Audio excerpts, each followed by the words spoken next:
Hello, I'm Marilyn Priel. Welcome to The Better Part. Sister cities, what are they, and why do cities have them? The mayor of Cupertino, California, Darcy Paul, has joined us to talk about Cupertino's sister cities and to tell us what's been happening with them. Please stay with us.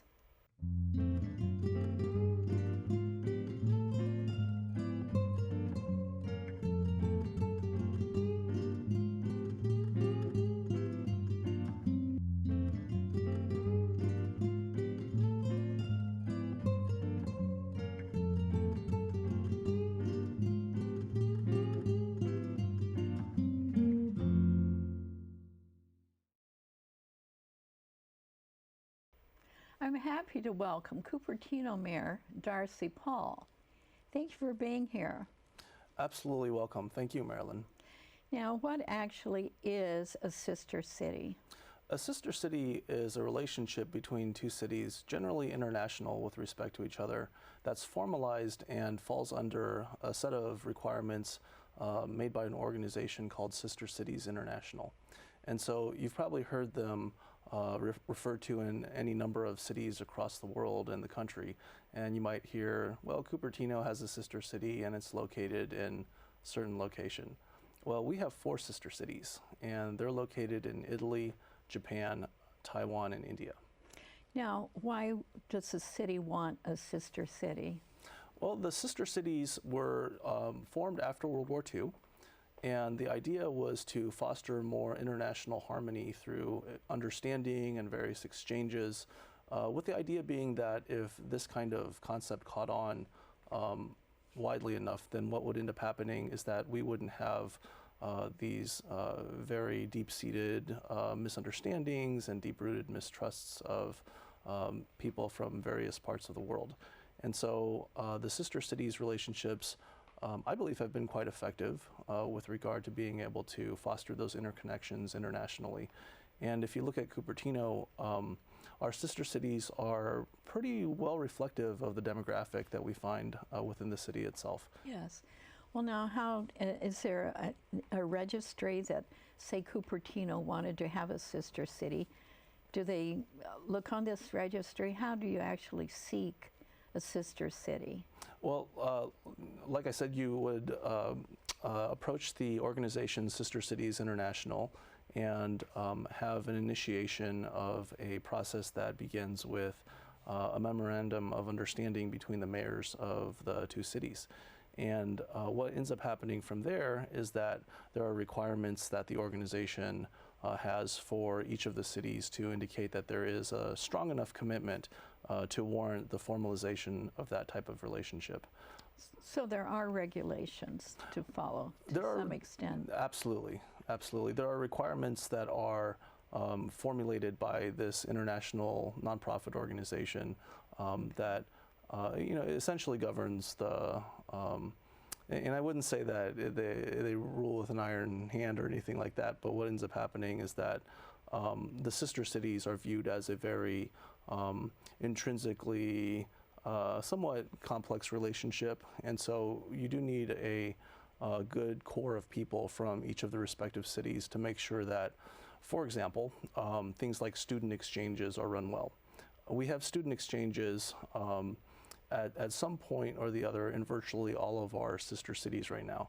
And so as you can imagine, one of the great concerns of any family sending their students overseas would be, well, will my child be taken care of well?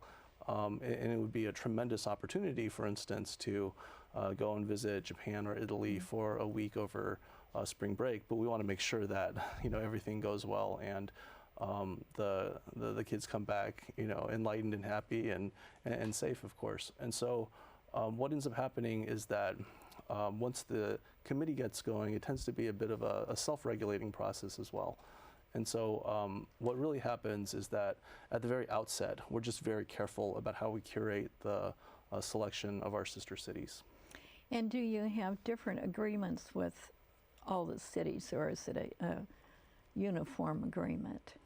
It's I wouldn't say it's an identical agreement. To tell you the truth, I haven't gone and pored over the agreement from 1963 that then Mayor I think it was Benetti made with Cupertino, Italy, and that was our first sister city. So I haven't made the comparison between the 1963 agreement, which was the earliest one, and the 2012 agreement with Bhubaneswar, India.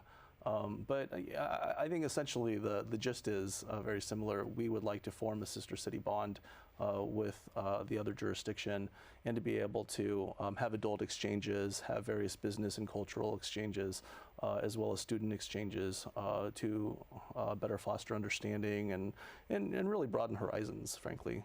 Now, you mentioned a committee that kind of oversees this, but is there an actual staff member who has like a full-time job associated with all the 4 sister cities in Cupertino? There's no full-time staff dedicated job. So the way that Cupertino structures our interactions with our cities right now, with our sister cities, we run that through our public information office. And so there are a couple of employees whose purview of duties include the sister city relationships, to the extent that the city gets directly involved. And so when you have sister city committees, you have independent nonprofit organizations that are formed for the particular purpose of making sure that the sister city committee from your side, from your city, stays intact and thrives. And it's just a very clear demarcation between the city as an incorporated municipality and the sister city nonprofit organization. Okay, now you explained, and it makes sense, that the sister cities are demographically chosen.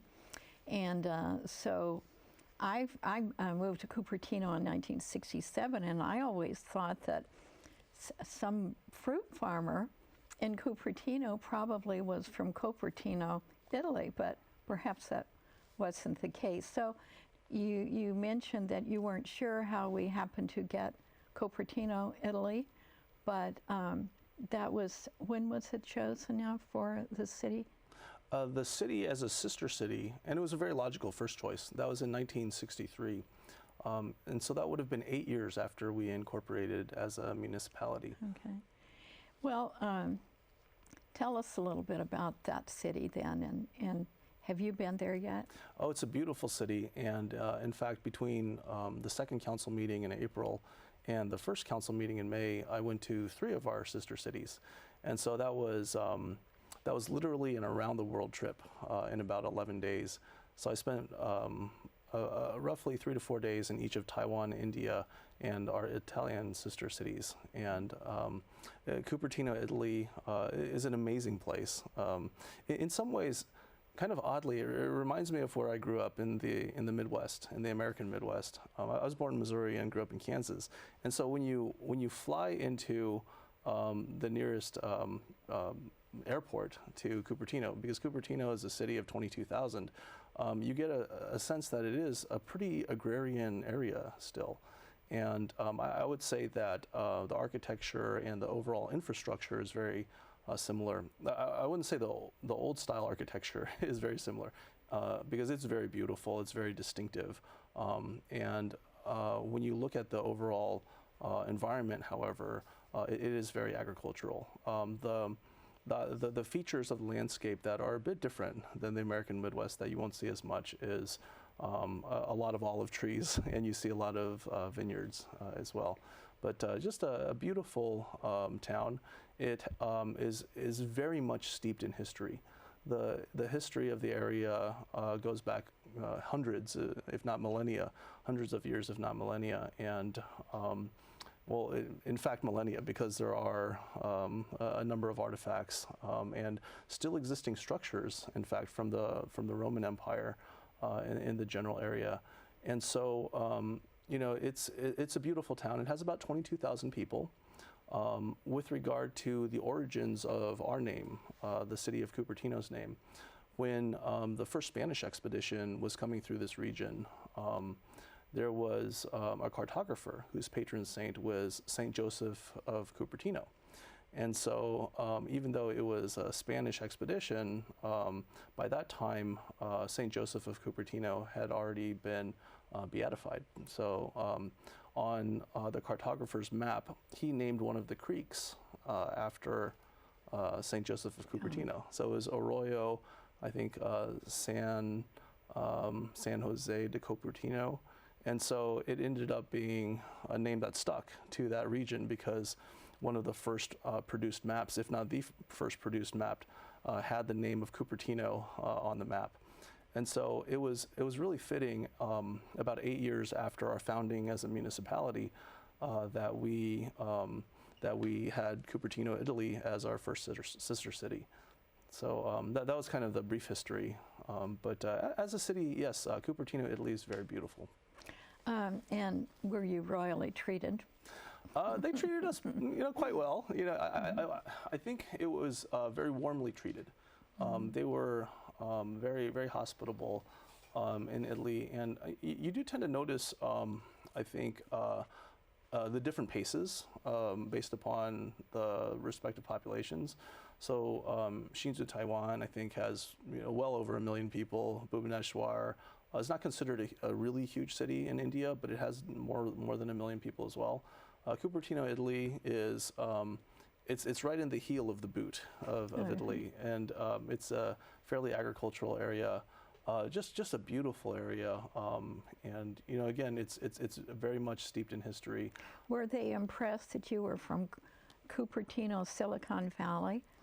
I think we were pretty warmly received by all sectors of the communities. Of course, people know Cupertino because we have Apple in our city, and I think that that association is a very visceral one in many places. But in Italy, I noticed that they were very appreciative of the aesthetic aspect of that connection. And in fact, I was here in Mountain View not too long ago, last week actually, at the Computer History Museum, and they were saying that one of the displays that they had recently had to do with Apple products, but it was at least partly provided by an Italian curator, and they insisted that the name of the display be called "Sexy Before Apple." And so with the idea that there was a certain ingrained aesthetic and attention to detail and design, historically speaking, from that area. And there's a little carving over here. Is that from Italy? It looks like it is. Old Italian. It is. But was that a gift given to you by? It is. It was. Yes. And one of the hosts,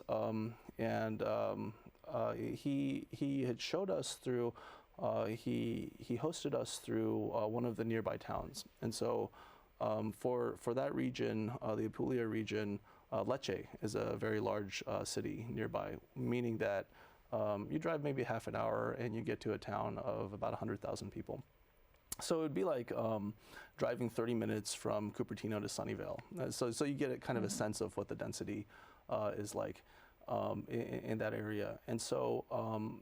As a very old technique, paper mache is something that they have been delivering in that area of Italy for hundreds of years. So that's a form of livelihood there for tourists and so forth. Oh, they do sell those items as tourist items. Now, that's where true. did you stay? Hotels, or were you hosted in people's homes? Well, we stayed in a hotel that was not too far from the outskirts of Cupertino, Italy. It was an inn that had a vineyard attached to it, and so we were not hosted in homes, but we did stay. It was very reasonable. It's a bit of the down season at that point.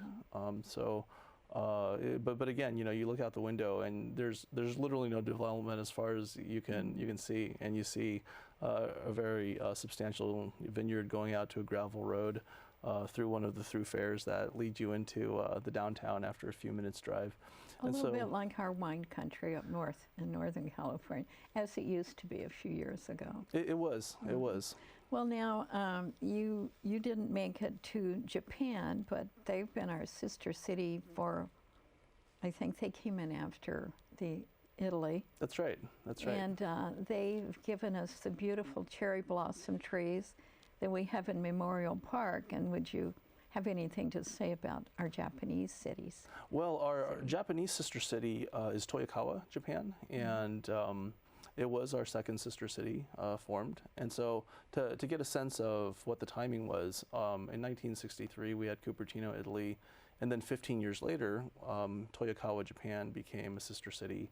And then 20 years later, Hsinchu, Taiwan became a sister city. That's when all the people wanted to kind of came in here. There's a big flowing of Chinese people, I remember. It's a very similar, yeah. The I think it probably because of course the Japanese population has been here for a very long time, and the Chinese people have actually been here a similar amount of time as the Japanese population, except there was, I guess, a period of time during the exclusion laws where there wasn't, you know, immigration allowed, and so that community, I guess, essentially disappeared. And then when when the rise of Silicon Valley happened, you actually saw a lot of immigration coming from Taiwan, and so I think it probably started, I would say, either in the late 70s or sometime in the 80s, and so a lot of the engineers were coming over. And then after a number of years, you know, there was enough, I guess, social stability, desires, right? And the social interconnections, you know, you start having kids, and maybe they're in high school or, you know, about to, you know, go off to college. And so I guess there's more of a desire to get a little bit more rooted in the community. Now, how was your visit there in Taiwan? It was good. It was good. My parents actually grew up in Taiwan, and my wife was born and raised there. What did you see there? You know, we went to Taipei. You know, the major airport internationally is just south of Taipei proper, and we stayed in the capital city for about for just one day actually. And so one thing that was very interesting there was visiting the mass transit system. And so one of the government officials that I had met who had been visiting this area showed us one of the transit node systems, which was very fascinating. Similar to other areas of the world, they made up their subway system quite quickly, which, you know, as we all know, we don't have a subway system in the South Bay. Although, frankly, we could probably use one because of the fact that, you know, if you're trying to drive from Cupertino to downtown San Jose at 5 p.m. on a weekday, I think we've all had that experience where it takes, you know, anywhere from an hour to 90 minutes. So that was very, I guess, functionally fascinating and interesting from a public policy perspective, and to be able to see, you know, a system that actually was built, you know, at its core in about 5 years. So it doesn't take a ton of time. Well, you know, the more modern, the newer cities have learned from the mistakes from the old cities, so. That's true. That's true. Now, what is this? It's beautiful. So that's from our sister city, and that's Hsinchu, Taiwan. There is a glass industry in Hsinchu, which, interestingly enough, as technology has become very entrenched there as well, our sister city in Taiwan is considered the Silicon Valley of Taiwan, and as the technological industry has become entrenched, you know, parts of it have been affecting the original industries, and one of the original industries was glasswork. And so what we have here is a gift from the mayor of Hsinchu, Mayor Lin, and during our gift exchange, I gave him a framed sign that pointed the way to Cupertino. Like this? That's correct. And this is the framed sign that points the way to Cupertino from Toyokawa, Japan. And so when we go there in November with our adult delegation of 40 people to represent our 40th anniversary of the sister city relationship, we'll be providing that to the mayor of Toyokawa. And so we had a similar type of gift for each of the mayors of Hsinchu, Bhubaneswar, as well as Cupertino, Italy. And so during our gift exchange, the mayor of Hsinchu gave that to me. And it's just a very intricately and delicately made glass bamboo sculpture. It's beautiful. Now, I want to hear about the Indian visit. The And is Indian- this from India, or is that Japanese? That's correct. Yes, that's from. It says the Bhubaneswar Municipal Corporation. India. But the fact of the matter is, Cupertino itself is also incorporated, but it's incorporated as a municipality. And so when you see the word corporation, you might think, oh, well, you know, it's a company-related kind of thing. But in fact, our legal structure is also a type of incorporation. They just happen to put corporation in the name of their formalized city. So these are three representations of Bhubaneswar. Was it very different going to India than it was the other cities? They were all very singular. I mean, they had aspects that were in and of themselves very unique to them. I would say population density-wise, Bhubaneswar was probably similar to Shinzu. One thing about Bhubaneswar, and I was able to get a baseline comparison because one of our former council members and mayors, Gilbert Wong, went with me on the delegation. And he had actually helped to initiate the sister city relationship with Bhubaneswar, India, 5 years ago. And so he was able to say, well, this is infrastructurally, it looks much more developed and built out. And so Bhubaneswar has an area of town that's still a little bit older. And by a little bit older, we're talking anywhere from 3,000 to 4,000 years because this was an area of India that used to be extremely well known for the many Hindu temples that it had. And so at one point it had something like 4,000 of those temples. And so the older area of the city has a lot of them still. So there's something like 700 or so of them remaining. But the area where you see the municipalities, and in Bhubaneswar is actually, it's a city government, but there's also the head of a county and the head of a state government overlapping in the same city. And so for that city, with regard to the state, which is called Orissa, it's a pretty heavily, as you would imagine, civic environment. But I would say, India, for me, it represented the most unknown, right? And I found it very fascinating. Infrastructurally, it's progressed quite a bit over the last several years. It's very committed to technology as well, and making sure that it does what it can to be at the forefront of the smart city movement. There was recently a countrywide, effort, not so much calling it a competition, but an effort to push those cities into the smart city environment. And so Bhubaneswar came out as one of the top smart cities of India. And so, I kind of see that relationship that we, as a city of only 65,000, between 60 and 65,000, depending on, where we sit between census counts. But I see us as a relatively smaller city with that relationship being able to just really foster such a good connection and provide, I think, a source of inspiration for cities to be able to say, not only is it about technology, it's also about social equity. There are slums in that area, or there were relatively recently. And I spoke with the vice mayor of Bhubaneswar, and I asked her about some of the primary issues she had been working on the last several years. And she told me about the specific things that they had done infrastructurally, and things such as simple and basic as creating infrastructural areas for electricity and water to go to particular areas really make a fundamental difference, as you could probably intuit. But of course, if you're just kind of letting the status quo go forward, and a lot of the times it's hard to pick up when there's a fair amount of inertia. But in the relatively brief time of 4 to 5 years, that infrastructure had been delivered, and so the improvements are happening. And I think there's a tendency to look at any particular point in time and think that it's going to be static, right? And so to be able to have this kind of relationship where, of course, you're not going to a sister city every month or every year.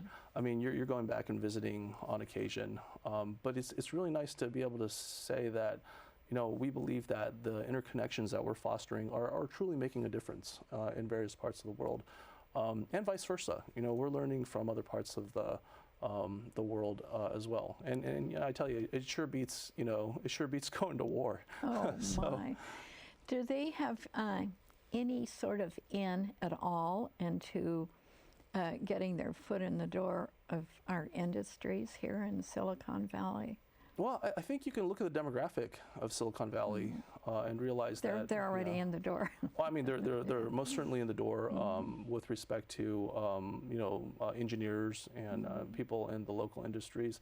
I would say that there are some industries where intellectual property and manufacturing are developing in other parts of the world as well. And I think that it's a delicate balance, right? You don't necessarily want to buy too much from one area and not be able to sell, right? And then you end up having trade deficits, and you end up talking about other political related issues. But I mean, ultimately, I think that it's pretty clear that I think our mutual goals are self-sustenance, and to the extent that you can exceed the parameters of self-sustenance, if you have excess, go ahead and start exchanging. And so we're very lucky in that regard as a city to be very well, I think, formulated and ordered. And so from a social excess perspective, we use our social capital to reach out and hopefully make the world a better place with these interconnections. Are we expecting any visits from any of our sister cities anytime soon? It's interesting that you ask. After we came back, there was a request from one of our sister city committee members from Bhubaneswar. And her name is Reena Rao, and her husband Mahesh Bakala was the other sister city committee member, and he actually went with us on the delegation to Bhubaneswar. But Reena said, "Well, I have a group of students from Sacramento coming to visit Cupertino City Hall," and I kind of misunderstood her. I thought it was just a group of students from Sacramento, but in fact, it was a group of students from a school in Bhubaneswar that were visiting Sacramento and then went to visit Cupertino City Hall. And so, I relate that story because Bhubaneswar is our most recent sister city. And it's also the one that we haven't actually formalized a first delegation. But effectively, in that week or 2 weeks after I got back from Italy, we hosted our first group of students. And so there were approximately 15 students from Bhubaneswar from a school called Sai International that had visited Cupertino City Hall. And so, that, as you can imagine, it's quite an endeavor to get people from other parts of the world, especially students, hosted in your city. And I see that as a really tangible stepping stone to being able to deliver the goal of the true exchange. Well, it's been really interesting hearing about Cupertino's City Sisters, and thank you for coming and giving us some insight into all that's happening. Absolutely. We could probably go on for hours. I'm sure. Yeah, but I wish we could. Appreciate the hosting, and it was a real pleasure. And thank you for coming out to the volunteer fair recently. Oh, you're welcome. It was a pleasure. It was our pleasure to host as well. Thank you for joining us. It was an interesting program. I'm sure you learned a lot today, and we hope to see you again soon. Goodbye for now.